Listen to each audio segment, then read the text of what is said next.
Bonsoir à tous, je suis très heureux de vous retrouver pour ce 7-8 Sport. L'émission est toujours consacrée à l'actualité sportive dans le département. C'est parti pour le sommaire. Handball, les féminines de Montigny-le-Bretonneux se sont inclinées face à Tôle-Carantec dans le championnat de National 2. Les Inimontaines ratent l'occasion de remonter au classement. Le résumé du match dans quelques instants. Cyclisme sur piste, retour sur les performances des Français lors des championnats du monde en Pologne. Les tricolores ont remporté 5 médailles dont une en or par Quentin Lafargue, licencié au VCE Sky. Nous recevrons sur ce plateau nos consultants dans quelques instants pour débriefer ces performances. Foot US, les Templiers d'Elancourt ont enregistré leur 4e victoire de la saison ce week-end. Ils se sont imposés face aux gladiateurs de la Queue-en-Brie sur le score de 20-14. Plus de détails dans ce magazine. L'actualité sportive de la semaine, c'est maintenant sur TV78.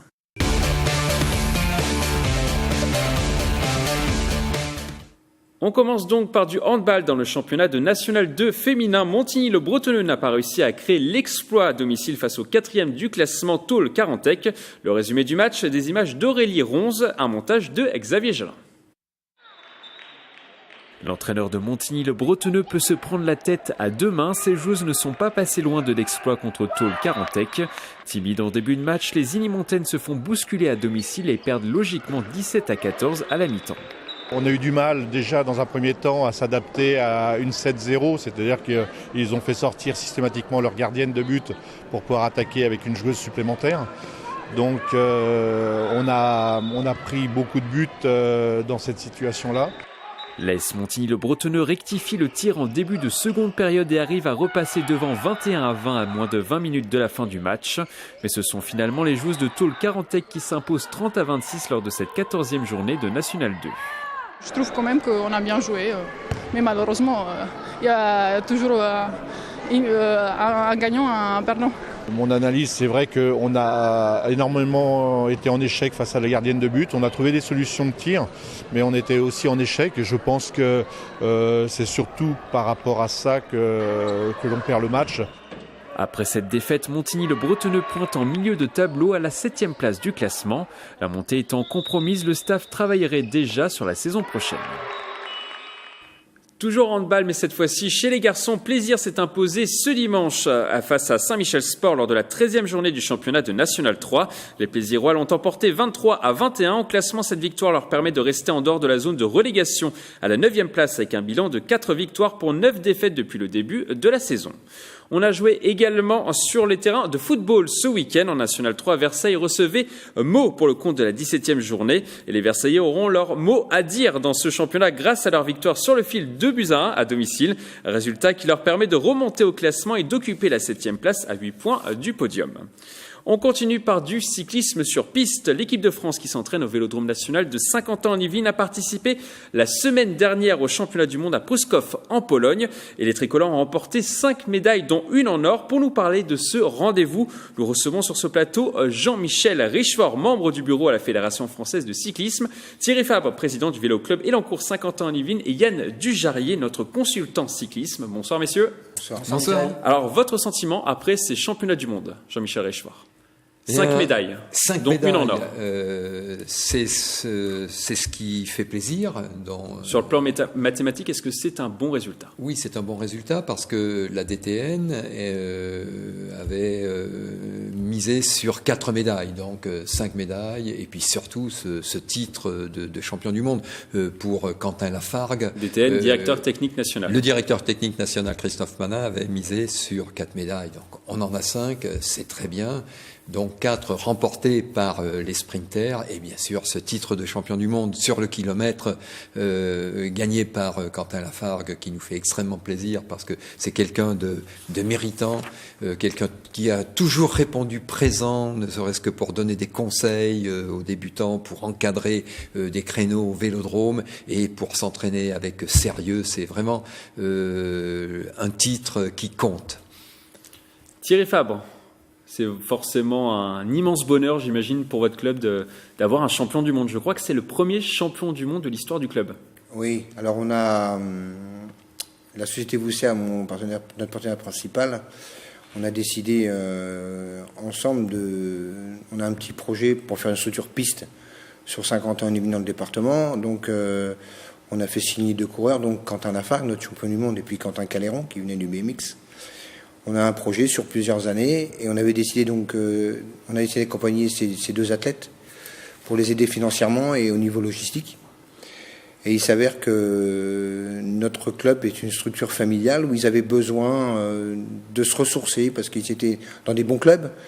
Quentin était au Girondin de Bordeaux et Quentin Lafargue était au Girondin de Bordeaux et Quentin Caléon en VTT Saint-Étienne, donc BMX Saint-Étienne, pardon. Donc ils se sont rapprochés de Saint-Quentin.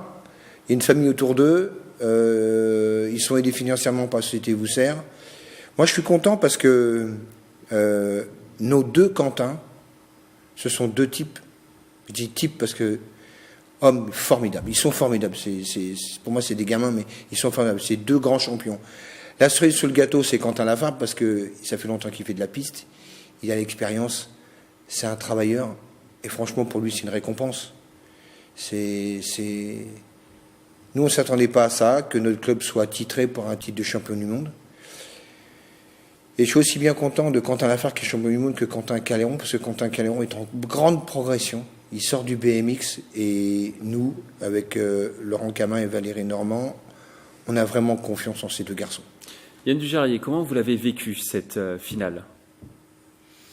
Serein parce que Quentin avait fait le taf sur la qualif parce qu'il gagne la qualif et la finale. Il y avait pas de grosses craintes à avoir. C'est vrai que on a vu rapidement que les mecs reproduisaient les chronos qu'ils avaient pu faire sur la qualification. Donc voilà. La seule question que je poserai à Quentin quand je vais le revoir, c'est à quoi il pense au moment où il est dans le bloc et il doit se... Enfin, la pression doit être énorme quand il est dans le bloc de départ, se dire purée, j'ai le meilleur chrono et maintenant il faut juste que je refasse la même chose, quoi. Mais est-ce que je vais réussir à le refaire ? Je pense qu'il doit y avoir des pensées qui doivent être très compliquées à gérer. Mais après voilà, nous, moi quand j'ai... Est-ce que vous la sentiez venir cette médaille ? Il avait fait déjà bronze et argent sur des éditions précédentes. Est-ce qu'on la sentait venir finalement cette médaille ? Non, pas vraiment. Non, pas vraiment. Je veux dire, c'est pas parce qu'il y a une progression que ça va encore être le cas sur cette édition. Vous savez, on est au championnat du monde et là, les meilleurs mondiaux sont présents et puis ils veulent tous un podium. Et c'est très très difficile, c'est beaucoup plus difficile qu'une Coupe du Monde. Un résultat en Coupe du Monde est toujours un peu plus accessible. Mais là, les championnats du monde, et d'autant plus cette année, à 1 an des Jeux Olympiques. Donc, c'est peut-être ce qui a joué en la faveur de Quentin, justement, que ce soit une année post-olympique, parce que comme le kilomètre n'est pas une épreuve olympique, peut-être qu'il y a quelques adversaires qui n'ont pas préparé et qui sont déjà dans une phase de préparation. Une année pré-olympique. Une année pré-olympique, ouais, et qui sont déjà sur des phases de préparation sur les objectifs beaucoup plus ciblés épreuves olympiques. Très rapidement, Jean-Michel Richefort, on va passer ensuite aux autres pistards de l'équipe de France. Oui, moi je voudrais revenir sur les autres médailles, bien sûr. Oui, justement. Sébastien Vigier, par exemple, 21 ans, il remporte une médaille d'argent en vitesse par équipe, mais il perd en 8e de finale en vitesse individuelle. Est-ce que c'est une petite déception quand même pour Sébastien Vigier, qui est encore très jeune, je le rappelle, 21 ans seulement? Il est très jeune, donc la satisfaction, ça a été cette médaille d'argent en vitesse par équipe, ou avec Grégory Boger, bien sûr avec Michael Dalmeda, et Quentin en finale, Quentin qui était là, et ils ont battu le record de France, un record vieux de 8 ans au passage. Mais pour Sébastien, il a la jeunesse pour lui, il apprend encore, il est dans une phase d'apprentissage, et après en vitesse, même au Kering, il est allé en finale, il a terminé 6e avec une petite erreur de placement, parce que dans le Kering, soit on est le patron, soit on subit, là il a subi, mais il est toujours en phase d'apprentissage, et je pense qu'on peut miser également sur lui pour les JO l'an prochain. Il répondra présent. Alors après une médaille, on décompresse un peu. Il y a eu 2 heures entre son temps de qualification et puis son 8e de finale, où là il a eu du mal à rentrer dans le match, et ça ne pardonne pas. Soit on est dans le match à 200%, soit on ne l'est pas. Il était un peu en dessous, et puis il s'est fait éliminer. Un mot sur Grégory Boger, 34 ans, je le rappelle, il a participé à la vitesse par équipe. Il a été démarreur de la finale. Comment vous l'avez trouvé, Thierry? Moi, je trouve qu'il était affûté. Il était Il a joué son rôle, l'expérience, la puissance. Moi, il m'a impressionné parce que de toute façon, une équipe est une équipe. S'il y en a un qui n'est pas dans le coup, tout le monde n'est pas dans le coup. Même à 34 ans, Grégory Boger peut faire partie de cette équipe de France et peut remporter des médailles, selon vous? Je n'aime pas faire des pronostics. Mais pour couronner sa carrière, pourquoi pas? Pourquoi pas? Dernier point que je voulais aborder avec vous, Yann Dujarrier, Mathilde Gros, 19 ans, qui a terminé 6e en vitesse par équipe avec Sandy Claire. Elle arrive à remporter le bronze en vitesse individuelle, 6e du Keirin. Est-ce que ce sont des championnats du monde positifs pour Mathilde Gros, la nouvelle pépite du cyclisme français? Positif puisqu'elle repart avec une médaille.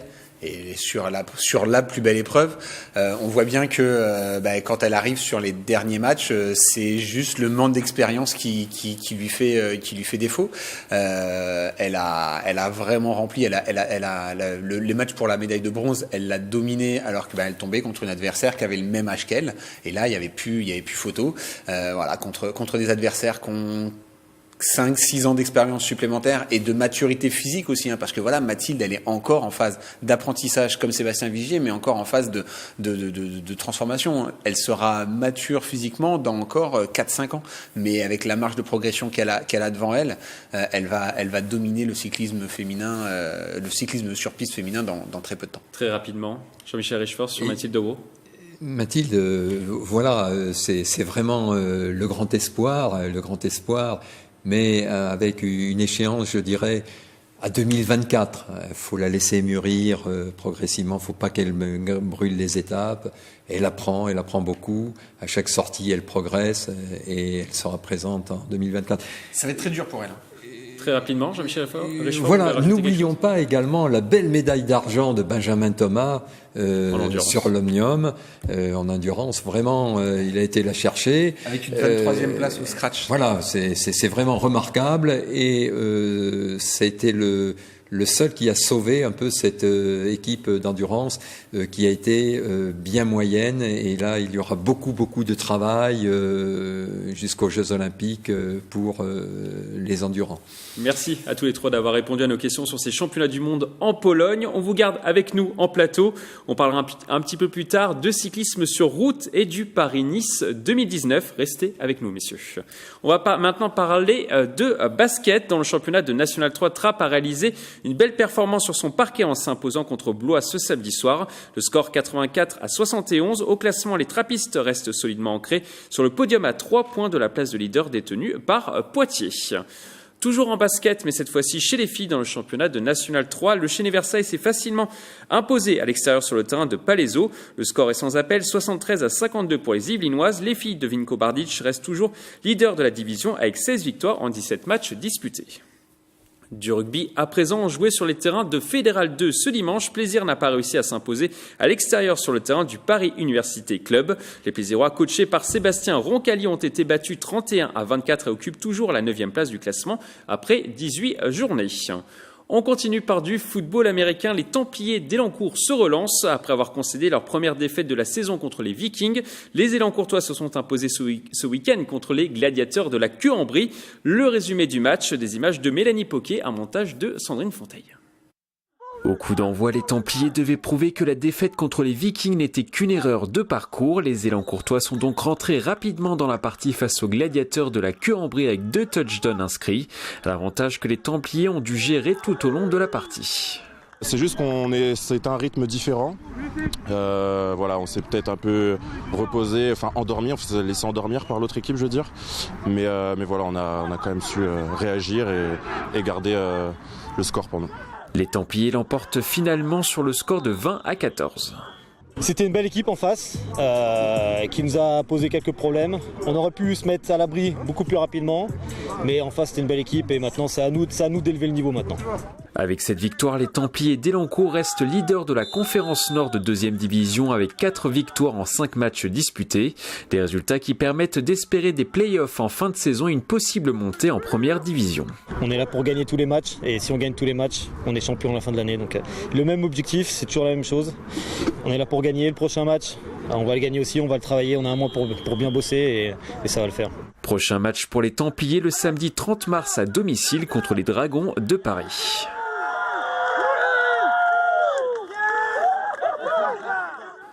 Automobile à présent, le 4L Trophy 2019 s'est terminé depuis ce week-end. Les deux plaisiroises Justine Cérizet et Marianne Briel, que l'on a suivi tout au long de ce raid étudiant, ont réussi à terminer cette course entre la France et le Maroc. Malgré quelques soucis mécaniques en Espagne, ces deux aventurières ont réussi à terminer à la 330e place sur plus de 1000 véhicules engagés sur cette 22e édition. Elles ont enregistré une vidéo ce lundi en Espagne sur le chemin du retour.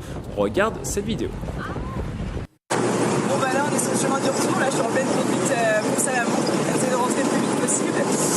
L'expérience qui casse cette copie c'est génial, c'est une expérience unique et le raid c'était bien marrant de courir dans les dunes. On a pris plein les yeux, on a vu plein de paysages, c'était vraiment génial. Et on espère être sur Rennes demain. Pas trop de galères sur la route avec la voiture, on est grave content de notre bolide. La 4R elle tient bien le coup dans le désert. Franchement elle nous a pas lâché du début jusqu'à la fin, donc c'est top. On passe maintenant à notre page agenda.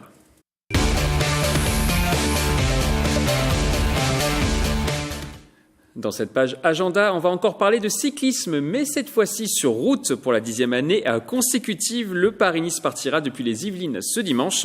Après Chatou l'année dernière, Saint-Germain-en-Laye a été retenu comme ville départ de cette 77e édition. Le lendemain, le peloton s'élancera depuis les Brévières pour parler de cette course au soleil. Nous sommes toujours avec nos consultants cyclisme, Yann Dujarier, Thierry Fabre et Jean-Michel Richefort, la Dream Team du cyclisme yvelinois. Avant de vous laisser la parole, nous allons écouter les réactions sur Saint-Germain-en-Laye, ville départ de ce 77e à Paris-Nice. Pourquoi Saint-Germain ? Parce que Saint-Germain, c'est prestigieux, parce que Saint-Germain, c'est le château, parce que Saint-Germain, il y a des perspectives formidables aussi pour la transmission de la télé, et parce qu'on avait été super bien accueillis en 2013 lors d'un précédent départ de Paris-Nice. Nous avons énormément d'équipements sportifs à Saint-Germain-en-Laye. Il n'y a pas que le Paris Saint-Germain, il y a énormément de pratiques sportives, et donc c'est important effectivement de montrer que c'est une étape qui est populaire, le vélo c'est très populaire, et on a en plus, nous, à Saint-Germain-en-Laye, une politique autour des mobilités douces et du vélo qui est forte. Thierry Fabre, une réaction par rapport à Saint-Germain-en-Laye, ville départ de ce 77e Paris-Nice. Ah, c'est un cadre majestueux, Saint-Germain-en-Laye. Moi, ce qui me fait le plus plaisir, c'est que les coureurs vont retrouver la campagne yvelinoise, les véritables campagnes yvelinoises. Moi, ils vont quand même passer sur le secteur vers Maule, Gambé, Poigny-la-Forêt, Condé. Ils vont découvrir la côte des Sergentières, qu'on connaît bien nous. Ils vont découvrir la côte de Saint-Léger-en-Yvelines. Le petit radar de Gambézeuil, la Côte de Beule. Bon, pour eux, ça va aller très vite, mais pour nous, ça va être sympa de retrouver un peu des coureurs pros sur les routes d'entraînement de nos coureurs. Je trouve que c'est sympa. Et puis, Monsieur Prudhomme parlait de l'aspect télévision. On va découvrir une belle région yvelinoise derrière 50 ans en Yvelines. Jean-Michel Richefort. Oui, c'est une très belle première étape. Elle vous plaît cette première étape ? Elle vous plaît ? Oui, elle est très bien dessinée, 138 km 500, avec quelques côtes, avec la dernière côte à proximité de l'arrivée, la fameuse côte de Beule. Mais comme le disait Thierry, pour des professionnels, ils vont avaler ça sera un petit peu plus à simple. 35 km/h, voilà. Et même si c'est une belle étape en forêt de Rambouillet, c'est une étape qui devrait arriver au sprint et qui sera réservée aux sprinters, tout comme la deuxième étape qui partira des Brévières jusqu'à Bellegarde, aussi. On en parlera juste après. Voilà, c'est la chasse gardée des sprinters, et j'espère que Arnaud Demar, notre sprinter en pointe, rééditera son exploit de l'an dernier en remportant cette première étape. Justement, c'est pour quel type de coureur, Yann Dujarier, cette première étape ? On vient de le dire, pour les sprinters. Arnaud Demar. On aime forcément. Forcément. Après, c'est pas le sprinter dominateur du peloton mondial, et c'est quand même la première épreuve par étape qui compte sur le territoire européen. Donc il y aura peut-être une belle concurrence. Maintenant, oui, nous, on souhaite voir briller Arnaud sur nos terres, bien sûr. Ça se joue à quoi, en fait une course sur quoi, ce type d'épreuve? Une arrivée au sprint. Une arrivée au sprint, ça se joue sur... D'autant plus à Saint-Germain-en-Laye. Une équipe, ça se joue sur une équipe qui va réussir à vous placer, et puis après, d'avoir fait le moins d'efforts possible pendant la course pour pouvoir être capable de tout mettre pendant 200-250 mètres, quoi, et de sortir au bon moment, donc c'est parfois être obligé d'aller reconnaître l'arrivée la veille de la course pour savoir où est-ce qu'il va falloir mettre les watts, quoi. Donc non, ça joue à plein de petits détails, mais comme toute compétition de très haut niveau, que ce soit dans le vélo, que ce soit dans d'autres domaines, ça joue toujours à plein de petites choses. Alors le lundi 11 mars à 12h35, le peloton s'élancera des Bréviaires pour une étape de 163,5 km. La petite commune de 1300 habitants située dans le sud des Yvelines deviendra la 17e commune du département à accueillir l'épreuve. On écoute les réactions. C'est un événement historique, à la fois pour les Bréviaires et pour moi personnellement. On attend beaucoup de monde. Je pense qu'on va avoir toutes les écoles voisines qui vont venir participer avec des départs en vélo, et puis toutes les communes voisines. Il y a Saint-Germain, cité royale, célèbre son château, et puis il y a de l'autre côté les Bréviaires, la plus petite commune de Paris-Nice 2019. On en est ravis. Les compétitions cyclistes, c'est ça. Ce sont des grandes villes, des villes moyennes et des petites communes. Thierry Fabre, qu'est-ce que vous en pensez de ce départ des Bréviaires ? 17e commune à accueillir l'épreuve. Alors ça, c'est mon secteur d'intervention en tant que sapeur-pompier. Donc vous connaissez parfaitement le secteur. Je suis même un petit peu associé au dossier. Sportivement, tous les trois, je pense qu'on est d'accord, il y a le Tour de France bientôt. Il y a 2 places pour 3 équipes françaises. Et je pense que Paris-Nice, si on revient sur la première ou deuxième étape, vous ne nous avez pas demandé les favoris, mais moi j'ai un atout cœur. C'est pour Adrien Guérel, qui fait partie de Vital Concept B&B Hotel. Et bien moi, la première étape, je verrais bien Brian Cocard. Brian Cocard. Ouais. Je sais pas. Peut-être que je peux me tromper, mais bon, c'est un atout cœur. Hein. Après, c'est vrai que Arnaud démarre, on a quelques coureurs. On a, pour une fois en France, on a le choix, ASO a le choix de prendre les meilleures équipes de cyclisme françaises, parce que c'est la première année. On a autant d'équipes pro en France, et c'est bien. C'est très bien. Et ce départ des Bréviaires, alors ? Petite commune. Petite commune, c'est un peu comme Orsonville l'année dernière. Hein. C'est la fête au village.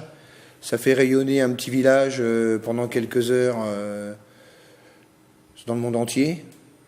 Il n'y a pas de club de cyclisme aux Bréviaires non plus, mais c'est l'ouverture un peu. Peut-être que ça peut créer des vocations. Oui, comme ça, nous, dans nos clubs, on les attendra, les vocations, voilà, surtout au niveau des jeunes. Non, mais je pense que c'est une bonne chose de faire découvrir la campagne de nos jours. Vous êtes d'accord, Jean-Michel Richefort ? Ben oui, on peut être que d'accord.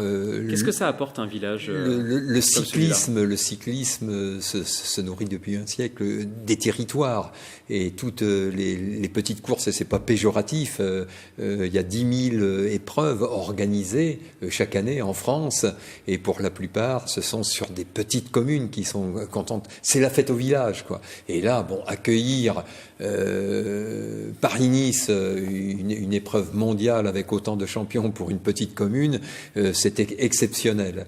Et on ne peut que se réjouir du choix d'ASO. Très rapidement, Yann Dujarrier, comment vous voyez ce début d'étape, de deuxième étape ? J'espère qu'ils passeront les pavés des Bréviaires. Parce que moi, j'en ai quelques souvenirs, avoir perdu quelques bidons là-bas. Après, c'est des étapes où il y a 2-3 coureurs qui vont déparler au kilomètre zéro. On va les laisser prendre quelques minutes. Et ensuite, les équipes de sprinters ou les équipes de leaders feront le boulot pour que ça rentre et que ça finisse au sprint et que les Français s'imposent. Merci à vous trois d'être passés sur ce plateau. Merci pour vos analyses. On se retrouvera ce week-end sur les routes du Paris-Nice. Je vous rappelle, le Paris-Nice partira ce dimanche à 11h30 à Saint-Germain-en-Laye. On prend maintenant la direction de Trappes dans cette page agenda. Un stage de basket pour les seniors entièrement gratuit a débuté aujourd'hui et se poursuivra jusqu'à ce jeudi. Si vous êtes intéressé, vous pouvez toujours vous inscrire. L'événement est ouvert à tous. Il sera supervisé par des entraîneurs diplômés et par le club de basket local. On écoute l'adjoint au sport à la ville de Trappes, Ali Rabé. Vous vous doutez bien qu'on ne fera pas des matchs de basket de haut niveau. Mais l'objectif, c'est vraiment de redonner goût à la pratique de l'activité sportive à des personnes âgées, de leur donner du plaisir en jouant ensemble à des sports collectifs et de travailler autour de la motricité, des mouvements, des jeux de ballon dans un gymnase de la ville de Trappes. Je rappelle que vous pouvez toujours vous inscrire directement à la mairie de Trappes. Il y aura également du football ce week-end dans le championnat de première division de district. Gargenville reçoit dans son stade l'AS Maurepas pour le compte de la 15e journée du championnat. Les Maurepasiens 5e du classement partiront favoris de la rencontre. Si vous voulez assister au match, la rencontre est programmée ce dimanche à 15h.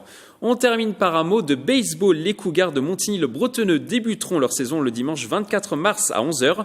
Les Igny-Montins affronteront Nice dans leur stade Jean Maréchal pour cette première journée de D1. Le staff pourra compter sur ces 3 nouvelles recrues. Les 3 joueurs devraient débuter le 24 mars prochain. C'est la fin de cette émission. Merci de l'avoir suivi. On se retrouve le lundi prochain pour un nouveau magazine. D'ici là, passez une excellente semaine sportive. Très belle soirée sur TV 78.